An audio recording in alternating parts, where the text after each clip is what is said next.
Welcome back to Reddit Audio Tales, where real stories hit harder than fiction. Today's story is about Jessica, a woman who had it all: a loving fiancé, supportive in-laws, and a future that looked perfect. Until one night in Vegas changed everything.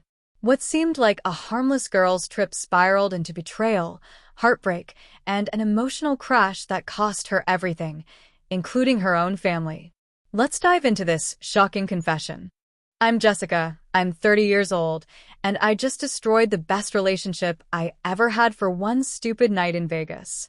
But honestly, everyone's acting like I'm some kind of monster when really, I just made one mistake. One. And now my whole life is falling apart because apparently nobody believes in forgiveness anymore. When I met Chris 3 years ago, I was completely honest with him about my past. I wasn't about to pretend I was some innocent little virgin who'd only been with 2 guys. I'd lived, I'd had my fun in my 20s, experimented, dated around. Most guys would have run screaming, but Chris said he didn't care. He said he loved me for who I was now, not who I used to be. Sweet, right? Maybe too sweet, honestly. He was one of those guys who tried so hard to be understanding of about everything like he was constantly proving to himself that he was okay with my past. But whatever, he proposed after 3 years, and I said yes because I was ready to settle down. I was 30, he was stable with his job in the tech field, and my parents absolutely adored him. My dad especially. They'd spend every weekend working on some project together, and Mom would make these huge Sunday dinners where Chris would sit there listening to Dad's boring stories like they were the most fascinating things ever. It was sweet, but also kind of annoying how hard he tried to impress them. The engagement felt like everything I thought I wanted. The ring was decent. Not huge, but not embarrassing either. We started planning this whole wedding, and honestly, it felt like I was finally doing what I was supposed to do. But then Kara called about Vegas, and something inside me just got restless. Kara was this friend from my wild days, and she'd always been jealous that I found someone stable. She'd make these little comments about how boring Chris was, how I was settling, how I was too young to be tied down. I should have told her to shut up, but sometimes I wondered if she had a point. Chris was safe, predictable. Maybe that's exactly what I needed, but it wasn't exciting. When Kara suggested Vegas with her and Haley from my work, I figured why not. One last girls' trip before becoming a married woman. Chris wasn't thrilled. He got that look he always got when he wanted to say something but was trying to be the cool, understanding boyfriend. I told him it would be fun. Just the girls, maybe some shows, definitely some drinking. He knew Kara wasn't his favorite person, but Haley would be there and he trusted her. Haley was this sweetheart from my office. Completely different from Kara. She was the type who'd make sure I got home safe and didn't do anything stupid. At least, that's what we all thought. Looking back, I should have seen what was coming. Not because I was planning anything, but because I know how I get when I'm out with Kara. She brings out this side of me that I thought I'd grown out of. But I was engaged, committed, and I honestly thought I was past all that. I thought I could handle one weekend in Vegas without everything falling apart. I convinced myself it was just a harmless girls' trip, that I could have fun without crossing any lines. The whole time I was packing, Chris was being supportive but distant, like he was already bracing himself for something. He kept asking if I was sure I wanted to go, if maybe we could plan a trip together instead, but I was determined to have this experience. I felt like once I got married, I'd never have the chance to just be young and carefree again. I kept telling myself it was normal that engaged women went on bachelorette parties all the time. This was just an early celebration, right? Chris drove me to the airport, kissed me goodbye, and told me to have fun but be safe. The guilt I felt watching him drive away should have been a warning sign, but I pushed it down and focused on the excitement of the trip ahead. The Vegas trip started exactly how I expected. Kara immediately trying to get us to do shots at the airport bar at like 2 in the afternoon. Haley was rolling her eyes, and I was somewhere in between, trying to be the fun friend but also the responsible, engaged woman. The whole flight, Kara kept making these comments about how this was my last chance to really live before I was tied down forever. She kept saying stuff like, "You're about to be someone's wife. Doesn't that sound boring?" And honestly, it was starting to get under my skin, not because I agreed with her but because she wouldn't let it go. Every time I'd mention Chris or the wedding, she'd make this face like I was talking about a prison sentence. When we got to the hotel, Kara immediately started planning our night. She'd researched all these clubs and bars, had this whole itinerary planned out. Haley seemed tired already, but I figured one night of fun wouldn't hurt. We got dressed up, went to dinner, had some drinks, and honestly, it felt good to feel attractive again. Not that Chris didn't make me feel attractive, but there's something different about getting dressed up and going out with your girls. I felt young and free for the first time in months. The first bar was fine, normal Vegas stuff, but then Kara wanted to go to this upscale lounge, and that's where things started to get interesting. There were these guys there, clearly successful, well-dressed, and they were obviously interested in us. Kara immediately started flirting, which was typical for her, but then they started buying us drinks and asking about our lives. I should have mentioned Chris right away, should have made it clear I was taken, but the attention felt so good, and these guys were charming, funny, nothing like the usual Vegas sleazeballs. One of them kept complimenting me, telling me how beautiful I was, how he couldn't believe someone like me was single. I corrected him, told him I was engaged, and instead of backing off, he just smiled and said that made me even more attractive. Red flag, right? But I was feeling good from the drinks and the attention, and it seemed harmless enough. Haley was getting uncomfortable, I could tell, but Kara was eating up the attention. These guys mentioned they had a suite upstairs, said we should come up for drinks and to see the view. Kara was immediately on board, and honestly, part of me was curious too. The suite sounded amazing, and what was the harm in just hanging out? I knew what could go wrong, but I also didn't want to be the boring friend who ruined everyone's night. So when they asked again, I said yes. In my head, I was telling myself it was just hanging out, just having fun. I wasn't planning on doing anything wrong. I was engaged, I loved Chris, and I was just having one last night of excitement before becoming a wife. But deep down, I think I knew I was lying to myself. There was something about the attention, the way these guys looked at me, that made me feel alive in a way I hadn't felt in a long time. The suite was absolutely ridiculous, like something out of a movie with floor-to-ceiling windows looking out over the strip. These guys had clearly done this before, had drinks already set up, music playing, the whole setup. Haley was sitting on the couch looking like she wanted to be anywhere else, but Kara was already making herself comfortable, flirting with a taller guy who'd been buying her drinks all night. I was somewhere in between, trying to play it cool but feeling this weird energy in the room.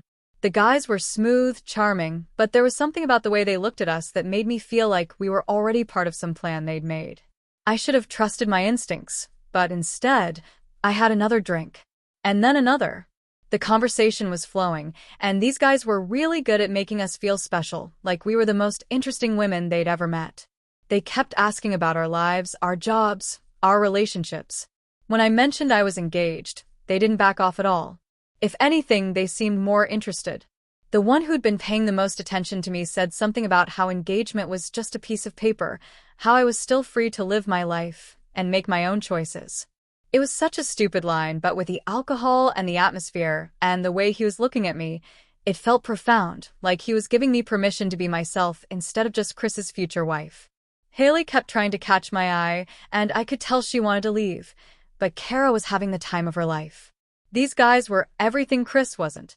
Spontaneous, exciting, a little dangerous. They made me feel like I was missing out on something by settling down so young. I know how that sounds now, but in that moment it felt real. Like maybe I was about to make the biggest mistake of my life by getting married when I was still so young, still had so much living to do. The night kept escalating, drinks kept flowing, and at some point, Kara disappeared into one of the bedrooms with her guy. The music got louder, the conversation got more personal, more intimate. Haley was practically begging me to leave with her at that point. She kept saying we should go back to our room, that this was getting out of hand, but I told her to go if she wanted to, that I was having fun and would be fine. The look she gave me before she left, I'll never forget it. It was disappointment mixed with genuine worry, like she knew exactly what was about to happen and couldn't stop it, but I was already too far gone to care about her judgment. After Haley left, it was just me and these two guys, and the energy in the room completely changed. They started getting more physical, more forward, and instead of stopping it, I let it happen. I told myself I was just having fun, just living a little before I got married and became boring, but I knew exactly what I was doing. I knew I was about to cross a line that I couldn't uncross. And I did it anyway because in that moment, I wanted to feel wanted, desired, like I was still the kind of woman who could drive men crazy. I wanted to feel like I had power, like I still had choices, and I convinced myself that what Chris didn't know couldn't hurt him. The next morning, I woke up in that hotel suite feeling like I'd been hit by a truck, not just from the alcohol, but from the weight of what I'd done. The guys were gone. They'd probably left hours ago, and I was alone in this massive bed, trying to piece together exactly what had happened. The details were fuzzy, thank God, but I remembered enough to know I'd completely destroyed my relationship. I got dressed as quickly as I could and went back to our room, hoping Haley would be asleep and I could pretend nothing had happened. But she was awake, sitting on her bed, looking at me with this expression I'd never seen before. She didn't say anything at first, just looked at me like I was a stranger. When she finally spoke, she asked if I was okay, and I could tell she was trying to give me a chance to explain, to make it seem less bad than it was. But I couldn't even look at her. I just mumbled something about having too much to drink and went to shower. The rest of the trip was awkward as hell. Tara was bragging about her night, completely oblivious to the tension between Haley and me. Haley barely spoke to me, and when she did, it was short, cold responses. I tried to act normal, but I felt like I was falling apart inside. Not because I felt guilty, I was still telling myself it was just one night, just a mistake that didn't mean anything. But because I knew Haley was judging me, and I hated that feeling, the flight home was torture. I kept thinking about Chris, about how he'd probably planned something nice for when I got back, how he'd want to hear all about the trip. I practiced lies in my head, stories about shows we'd supposedly seen and restaurants we'd been to. I convinced myself that if I could just get through the next few days, everything would go back to normal. Chris would never have to know, and what he didn't know couldn't hurt our relationship.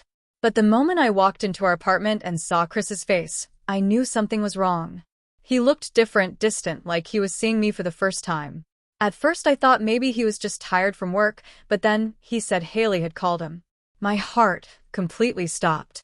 That backstabbing which had called my fiancé and told him everything. She'd called him from the airport before we even left Vegas and told him exactly what she'd seen. I tried to deny it at first, tried to say she was exaggerating, that nothing really happened. But Chris just looked at me with this expression of complete disappointment, like I confirmed everything he'd always worried about. He didn't yell, didn't scream, didn't throw things. He just sat down on our couch and said he needed time to think. That silence was worse than any fight we could have had. I tried to explain, tried to make him understand that it didn't mean anything, that I was drunk and confused, and it was just a stupid mistake. But he wasn't hearing it. He kept asking me questions about what exactly happened, and I could see him dying a little more with each answer I gave. The worst part was how calm he was being, how reasonable and mature. It made me feel even worse somehow. The next few weeks were absolute hell, but not in the way you'd expect. Chris didn't kick me out or make some big dramatic scene. Instead, he just went completely cold. He slept in the guest room, barely spoke to me, and when he did, it was about practical things like bills or canceling wedding stuff. I kept trying to get him to talk to me, to fight with me, anything but this awful silence. I'd cry, I'd beg, I'd promise it would never happen again. But he just looked at me like I was someone he used to know. The worst part was that he was handling everything so maturely, so reasonably, and it made me feel even more terrible. I wanted him to be angry, to call me names, to give me something to push back against. But he just quietly started canceling wedding vendors and returning deposits. He moved out of our bedroom permanently and started looking for his own place. I thought maybe if I gave him space, he'd come around. But instead, he just got more distant. Then I found out he'd told his parents what happened, and they were devastated. These people who'd treated me like a daughter for 3 years suddenly couldn't even look at me. His mom, who'd been so excited about planning the wedding with me, couldn't even be in the same room as me anymore. It was humiliating, but I tried to convince myself they were just being dramatic and judgmental. About a month after Vegas, Chris moved out completely. He packed his stuff while I was at work, left his key on the kitchen counter, and that was it. No big confrontation, no final fight, just gone. I came home to an apartment that felt completely empty, even though most of the furniture was still there. I tried calling him, texting him, even showed up at his new place once, but he made it clear he was done. He wasn't cruel about it, but he was final. The engagement was over, and so were we. I was furious. Not at myself, but at everyone else. I was angry at Haley for betraying me and telling him, angry at Chris for not fighting for us, angry at his parents for judging me so harshly. I convinced myself that if he really loved me, he would have forgiven me. I told myself that everyone makes mistakes, and if he couldn't handle one bad night, then maybe he wasn't the right person for me anyway. But deep down, I knew I'd destroyed the best thing in my life, and I didn't know how to live with that. I started going out more, trying to prove to myself that I was still desirable, still worth something. I dated a few guys, nothing serious, just trying to fill the void Chris had left. But none of them made me feel the way he had, and that just made me angrier. 2 months after everything fell apart, I thought I was finally starting to move on. I'd been seeing this guy from work, nothing serious, but it was nice to feel wanted again. But then I ran into Chris's mom at the hardware store, and everything changed. She looked older, sadder, and when she saw me, she didn't walk away or ignore me like I expected. Instead, she came right up to me and asked what had really happened. She said Chris had been completely devastated, but wouldn't give them any details, and as his mother, she needed to understand why their family had been torn apart. I don't know why I told her the truth. Maybe I was tired of carrying it alone. Maybe I wanted someone to understand that it wasn't as simple as everyone made it seem. But I told her everything about Vegas, about the guys, about what I'd done. I expected her to be angry, to yell at me, to tell me I was a terrible person. Instead, she just looked incredibly sad and said she wasn't surprised. She said she and Chris's dad had hoped I was ready to settle down and be a good wife, but they had always worried about my past catching up with me. Then she told me something that absolutely destroyed me. She said they'd been planning to give us money for a house down payment, the same amount they'd given Chris's sister when she got married. A significant amount that would have changed our whole future, but now they were donating it to charity instead because they didn't want to support what she called my lifestyle choices. That's when I completely lost it. I started yelling at her right there in the hardware store, telling her she had no right to judge me, that one mistake didn't define who I was as a person. But she just stood there, calm and disappointed, and said that actions have consequences, and I was old enough to know better. 2 days later, I got a bunch of angry texts from my sister. Somehow, word had gotten back to my parents about what really happened in Vegas. They were furious, humiliated, and completely done with me.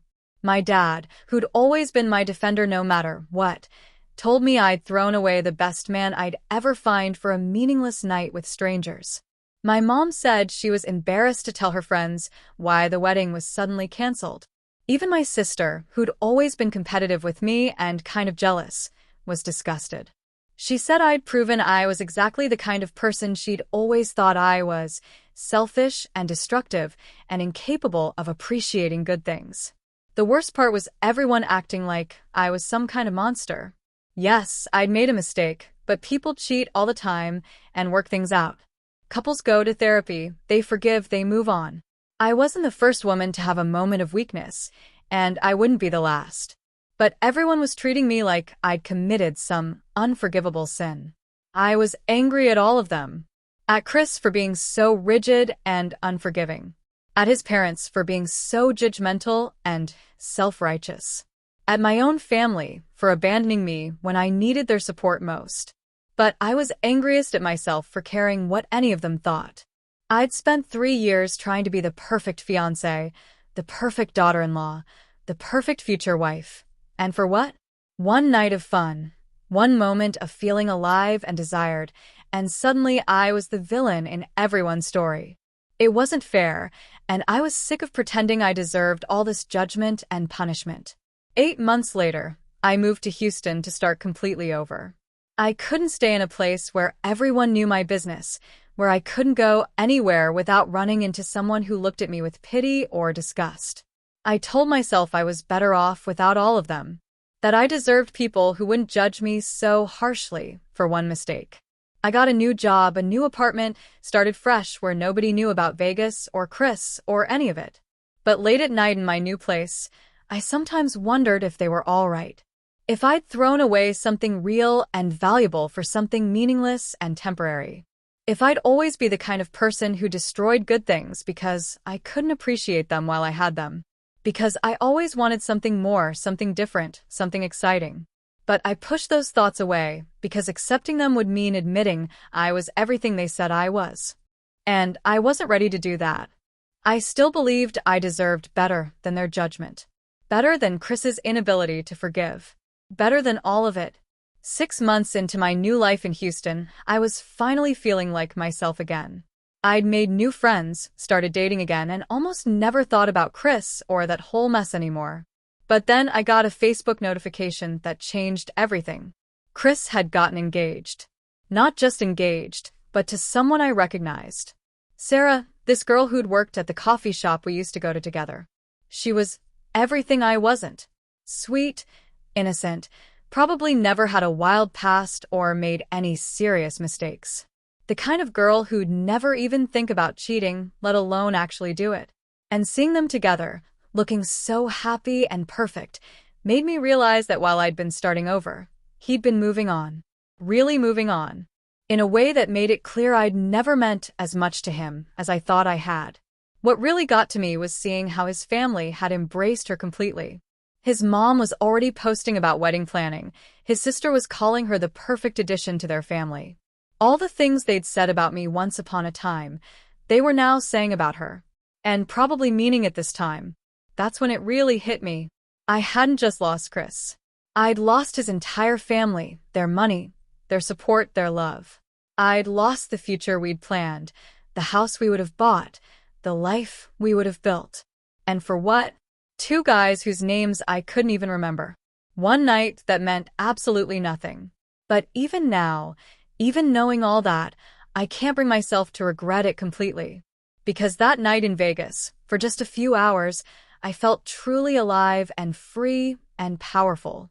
And maybe that was worth more than a lifetime of being the perfect wife to someone who would never really understand me anyway. That was Jessica's story. One decision, one night, and a lifetime of consequences. What do you think? Is one mistake truly unforgivable, or did everyone turn their back on her too quickly? Let us know in the comments below. If you liked this story, don't forget to like, subscribe, and hit the bell icon for more dramatic Reddit tales every day, only on Reddit Audio Tales.